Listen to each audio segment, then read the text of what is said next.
Yes, people. What's going on? Welcome back to Saeed TV. And some breaking development, breaking news that just probably come in the last half an hour or so.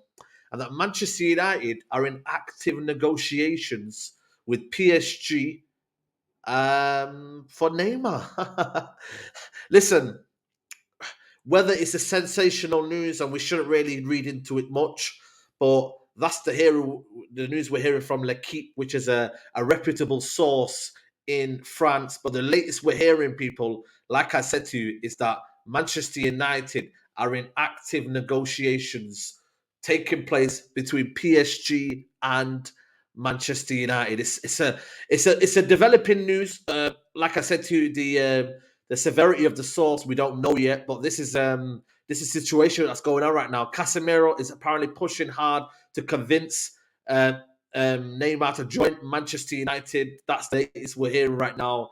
PSG prefers to sell Neymar, but could open to a loan or without an option to buy, with a club playing to help his salary. So the club would be kind of paying his salary to help him force the move, people. What are you lot saying, man? What are you lot saying? Neymar.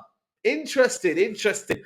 I'm not going to lie to you, yeah? Neymar is a player who's a luxury player, a world-class player still for me in terms of what you call, in terms of just in general, playmaker. He can play on that wing, he can play on that left-hand side. He's a player who for me, is very, very skillful. He's 31, though. That's the only problem, people. He's 31 years of age. He's not getting any younger.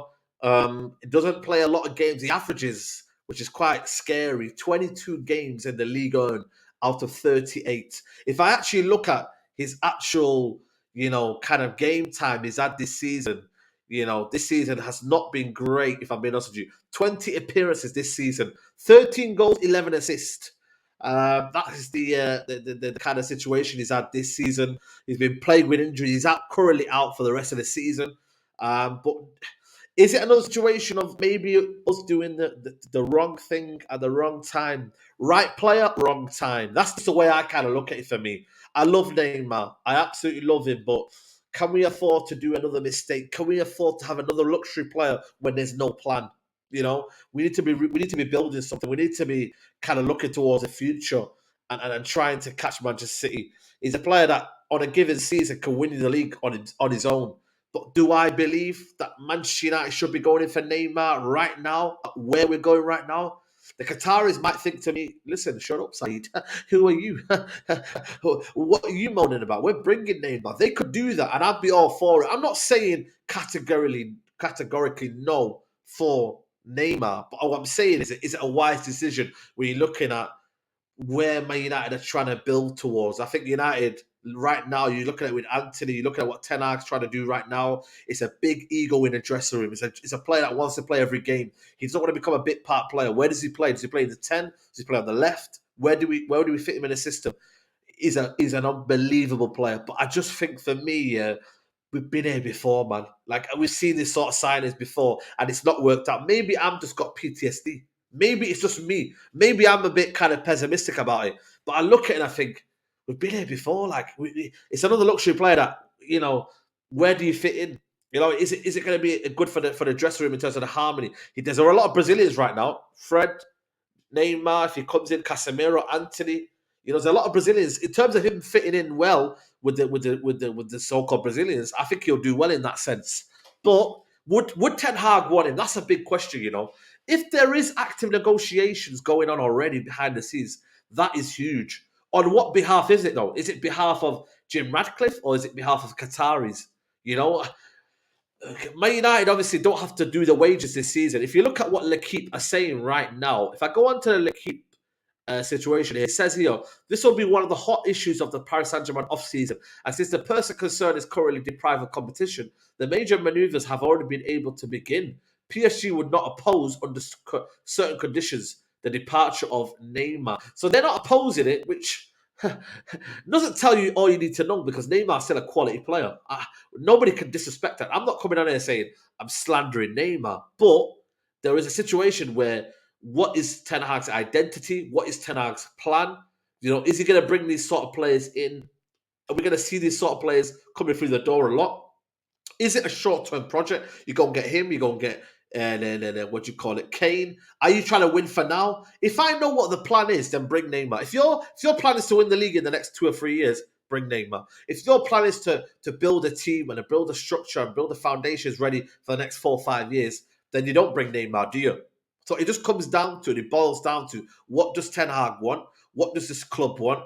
And ultimately, it's kind of mad that we're talking about this when we don't have new owners. Like, how is this football club negotiating transfers when you're meant to be selling the club? Is this another indication of the Glazers staying? Is this another indication of what they do mostly every single time? Is that they do these commercial signings, which, let's be honest with you, Neymar, marketable wise, will be huge. Brazilians galore. You'll have every single brand wanting to work with Man United now because you've got Neymar. Is this another indication that the Glazers want to stay?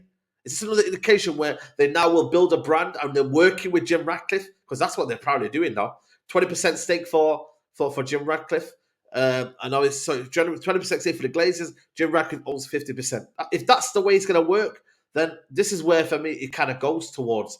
But if I'm being really honest with you, I'm not going to lie to you. This worries me a lot. It worries me in a sense of, damn, is this the route we're going on right now? Is this really, really the route we're going on? Personally, for me, I'm gonna pass Neymar for now because I feel like, for me, I want to be looking toward the future. I want to be looking at players that, for me, will fit the Ten Hag system. Neymar is a player that luxury where you probably can fit him anywhere, but right now, Amad Diallo is going to be coming up now. You've got players in the next what couple of seasons which will be developing and maturing to a prominent role. There's players out there. Is Neymar the all MB for Man United right now? Is he the answer to our problems? Is he going to solve it? Is he going to bridge the gap? If he is, bring him. If he's not, and you don't want that kind of situation unfolding, then you stay away from him. I'm looking at his injury record. I'm looking at his actual output in the last couple of years. I'm looking at everything together. I don't think, for me, United should be going getting Neymar. There's a lot of, for me, maybe negatives than positives for this transfer window. He's at an age now where he's getting a lot of injuries, man. And you've seen our injury record. You've seen our rehabilitation team. It's a no-go for me. But listen, let's see what the team say. It is what it is, people. Let me know your opinions below. Neymar, yes or no? Let me know, people. I'm up.